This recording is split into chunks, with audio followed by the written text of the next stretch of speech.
Hello everyone, welcome back to my channel. Viewers, आज मैं आपको बहुत ही बेसिक वर्ड्स की मीनिंग बताने जा रही हूँ। बहुत ही छोटे छोटे वर्ड्स हैं जिसके बिना आप इंग्लिश को नहीं बोल सकते हैं। अगर आप इंग्लिश को बोलना चाहते हैं, इंग्लिश लैंग्वेज को समझना चाहते हैं, तो आज की क्लास आप ज़रूर देखें। तो लेट अस स्टार्ट, शुरू करते हैं आज की क्लास। सबसे पहला वर्ड है ऐट। ऐट का मतलब होता है पर। ऐट का मतलब पर। चले इसे एग्जाम्पल में देखते हैं। जैसे कि मैंने कहा मैं घर पर हूँ, मैं घर पर हूँ। अब मैं कैसे बोलूँगी? अब मैं कहूँगी I am at home. I am at home. I am at home. तो मैं घर पर हूँ। मैं हूँ इसके लिए मैंने बोला आई एम। घर के लिए मैंने बोला होम और पर के लिए मैंने बोला एट। मैं घर पर हूँ, I am at home. I am at home. Okay, I am का कॉन्ट्रैक्शन होता है आई एम। अगला वर्ड है बी। बी का मतलब होता है होना। जैसे कि मैंने कहा ये होना चाहिए, तो मैं कहूँगी it must be. It must be, ये ज़रूर होना चाहिए। It must be. It must be, तो बी का मतलब होना। अगला वर्ड है इज़। इज़ का मतलब होता है।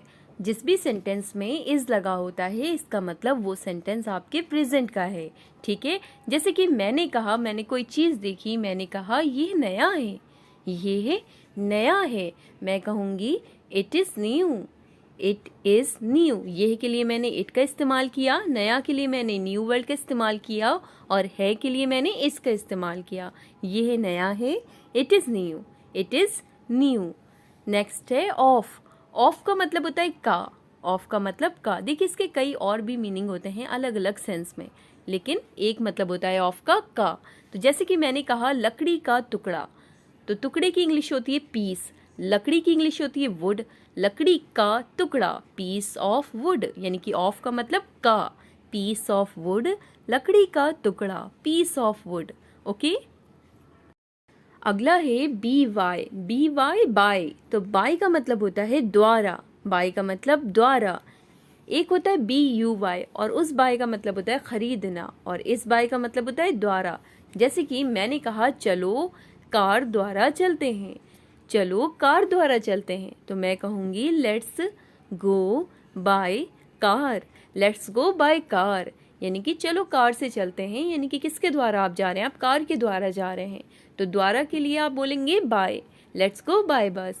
ओके, नेक्स्ट है इन।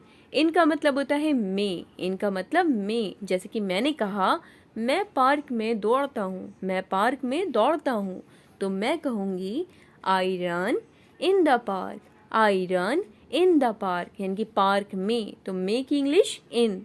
I run in the park, मैं पार्क में दौड़ता हूँ। चलो कार द्वारा चलते हैं, लेट्स गो बाय बस। I run in the park, मैं पार्क में दौड़ता हूँ। सो का मतलब होता है, नेक्स्ट वर्ड है सो। सो का मतलब होता है इसीलिए, और इसका कहीं कहीं पे मतलब तो भी होता है। ठीक है, तो सो का मतलब इसीलिए। मैंने जैसे कहा इसीलिए मैंने बात की, इसीलिए मैंने बात की, तो मैं कहूँगी so I talked. So I talked. So I talked. So I talked, इसीलिए मैंने बात की। नेक्स्ट है एंड। एंड का मतलब आप सबको पता होगा, बहुत बार इससे इस्तेमाल किया जाता है। तो एंड का मतलब होता है और। एंड का मतलब और। जैसे कि मैंने कहा आओ और देखो। आओ और देखो। आओ और देखो, तो और के लिए मैं बोलूँगी एंड। आओ के लिए मैंने कहा कम एंड, यानी कि और। देखो के लिए सी। Come and C. Come and सी। आओ और देखो, कम एंड सी। तो यहाँ पे एंड का मतलब क्या हो जाएगा? और। आओ का कम, देखो का सी। आओ और देखो, कम एंड सी। ठीक है, नेक्स्ट वर्ड है फॉर। फॉर का मतलब होता है के लिए। के लिए। जैसे कहते नहीं है दिस इज़ फॉर यू, ये आपके लिए है, दिस इज़ फॉर यू। उसी तरह से मैंने कहा राम के लिए पूछो। राम के लिए पूछो, तो पूछने की इंग्लिश होती है आस्क। के लिए आप यूज़ करेंगे फॉर, और राम के लिए राम। आस्क फॉर राम, राम के लिए पूछो। Ask for Ram. नेक्स्ट है इट्स। इसे पढ़ते हैं इट्स, और इसका मतलब होता है ये है, इट्स। जैसे कि मैंने कहा यह मेरा सौभाग्य है, ये मेरा सौभाग्य है। It's my pleasure. It's my pleasure. Okay, तो इट्स का मतलब होता है ये है। इट्स का मतलब ये है। फॉर का मतलब के लिए। फॉर का मतलब के लिए और इट्स का मतलब ये है। अगला जो वर्ड है वो है टू, TOO वाला, ठीक है। और TOO इसको पढ़ते हैं टू और इसका मतलब होता है भी और बहुत, यानी कि कहीं कहीं पर इसका मतलब भी होता है और कहीं कहीं पर इसका जो मतलब होता है यानी कि इसका जो सेंस आता है वो आता है बहुत के। तो मैंने कहा मैं भी, किसी ने कहा मैं कल वहाँ गया था, तो मैंने कहा मैं भी, तो मैं भी के लिए मैं बोलूँगी मी टू, मी टू। यहाँ पे टू का मतलब आ रहा है भी। अगला है ये बहुत बड़ा है, मैंने कहा ये बहुत बड़ा है, तो मैं कहूँगी it is too big, it is too big. तो यहाँ पे टू का मतलब आ रहा है बहुत, ये बहुत बड़ा है, इट इज़ टू बिग। मैं भी, मी टू। तो आपने देखा टू का मतलब भी होता है और टू का मतलब बहुत भी होता है। ओके, अगला जो वर्ड है वो है बट। बट का मतलब होता है लेकिन। जैसे कि मैंने कहा लेकिन क्यों, सिंपल मैं बोल रही हूँ लेकिन क्यों, तो मैं बोलूँगी बट वाई, बट वाई। तो लेकिन की इंग्लिश होती है बट और क्यों के लिए मैंने बोला वाई, लेकिन क्यों, बट वाई। ओके, तो बट का मतलब लेकिन, टू का मतलब भी और बहुत, ये बहुत बड़ा है, इट इज़ टू बिग, लेकिन क्यों, बट वाई, मैं भी, मी टू। अगला जो वर्ड है वो है ऑफ। देखिए ऑफ में दो एफ है, ये एक है सिंपल ऑफ, उसका मतलब मैंने आपको बताया का, ठीक है। और अगर डबल एफ है तो इसका मतलब होता है बंद, बंद। ऑफ का मतलब बंद, जैसे कि मैंने कहा इससे बंद करें, इससे बंद करें, तो मैं बोलूँगी turn it of, turn it of. और यहाँ पर इस ऑफ का मतलब होता है बंद, ठीक है। टर्न इट ऑफ, इससे बंद करें, इससे बंद करें। तो OFF अगर है तो इसका मतलब बंद होगा और सिंपल अगर OF है तो उसका मतलब का होता है। अगला वर्ड है इफ़। इफ़ का मतलब होता है अगर, इफ़ का मतलब अगर। जैसे कि मैंने कहा अगर मैं बैठूं तो क्या आपको कोई आपत्ति है, तो आप बोलेंगे do you mind if I sit, do you mind if I sit. तो अगर की इंग्लिश होती है इफ़, इफ़ का मतलब अगर, अगर मैं बैठूं तो क्या आपको कोई आपत्ति है, do you mind if I sit, do you mind if I sit. Next word है ऑल्सो। ऑल्सो का मतलब होता है भी, ऑल्सो का मतलब भी। जैसे कि मैंने कहा, अच्छा आप सोच रहे होंगे कि अभी तो आपने बताया था कि टू का मतलब भी होता है और ऑल्सो का मतलब भी होता है, तो मैं आपको इन दोनों के बीच का डिफरेंस बताऊंगी कि कहाँ पर आप ऑल्सो का इस्तेमाल करेंगे और कहाँ पर आप टू का इस्तेमाल करेंगे। एक मैं नई वीडियो बनाऊंगी जिसमें मैं आपको इन दोनों का डिफरेंस बताऊंगी। कई ऐसे वर्ड्स हैं जिसकी मीनिंग एक होती है और वो अलग अलग जगह पर इस्तेमाल किए जाते हैं, तो मैं आपको एक अलग वीडियो में बताऊँगी।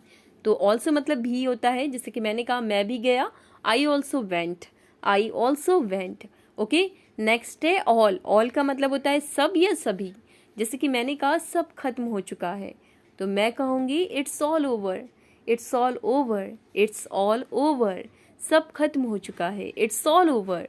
मैं भी गया, आई ऑल्सो वेंट। तो ऑल्सो का मतलब भी, ऑल का मतलब सभी या सब। अगला वर्ड है इनटू। तो इनटू का मतलब भी मैं होता है और मैंने आपको बताया कि इनका मतलब भी मैं होता है। तो ऐसे वर्ड जिसमें बहुत ही कन्फ्यूज़न होती है, कहाँ पर आप इनटू का इस्तेमाल करेंगे, कहाँ पर आप इनका इस्तेमाल करेंगे, इसकी मैं वीडियो अलग बनाऊंगी। तो इनटू का मतलब मैं होता है, लेकिन मैं आपको शॉर्ट में बता दूं, जब कोई चीज़ बाहर से अंदर आती है तब मैं इनटू लगाऊंगी। यानी कि जब मैं कह रही हूँ कि कमरे में जाओ, अब देखिए आप कमरे में बाहर से अंदर आ रहे हैं, कमरे में आप क्या कर रहे हैं, बाहर से अंदर जाएंगे, तो कमरे में जाओ तो गो इनटू द रूम। तो इनटू मतलब मैं होता है, लेकिन जब इस्तेमाल किया जाएगा जब कोई चीज़ बाहर से अंदर जाएगी। ओके, अगला वर्ड है एस। एस का मतलब होता है जैसा, एस का मतलब जैसा। जैसे कि मैंने कहा जैसा मैं कहता हूँ करो, जैसा मैं कहता हूँ करो, तो मैं कहूँगी डू एज आई से, डू एज आई से। जैसा मैं कहता हूँ करो, डू एज आई से। कमरे में जाओ, go into the room. Next है ए। ए का मतलब होता है एक, एक का मतलब एक। जैसे कि मैंने कहा यह एक किताब है, ठीक है, यह एक किताब है। सिंपल, बहुत ही इजी मैंने लिया है सेंटेंस, यह एक किताब है, ताकि आपको समझ में आए। तो मैं कहूँगी दिस इज़ अ बुक। तो यहाँ पे देखिए मैंने ए लगाया क्योंकि यहाँ पे कहा मैंने ये एक किताब है, तो एक के लिए मैंने कहा ए का इस्तेमाल किया। दिस इज़ अ बुक, और इसे पढ़ते क्या, आ पढ़ते हैं, this is a book, this is a book. अगर मुझे कहना है ये किताब है तो मैं कहूँगी दिस इज़ बुक। लेकिन मैंने कहा ये एक किताब है, तो एक के लिए मैंने यहाँ पे एक इस्तेमाल किया, this is a book. Okay, अगला है एम। एम का मतलब होता है हूँ, मैं ठीक हूँ, तो मैंने कहा I am fine, I am fine. और आई एम का जो कॉन्ट्रैक्शन होता है वो होता है आइम। ठीक है, आई एम फाइन, मैं ठीक हूँ, मैं ठीक हूँ। नेक्स्ट है वॉज का मतलब था, क्या मैं गलत था, वॉज आई रॉन्ग, क्या मैं गलत था, वॉज आई रॉन्ग। तो आज की क्लास में बस इतना ही। वीडियो अच्छी लगे लाइक करें, शेयर करें, सब्सक्राइब करें। Thanks for watching. मिलते हैं आपसे नेक्स्ट क्लास में।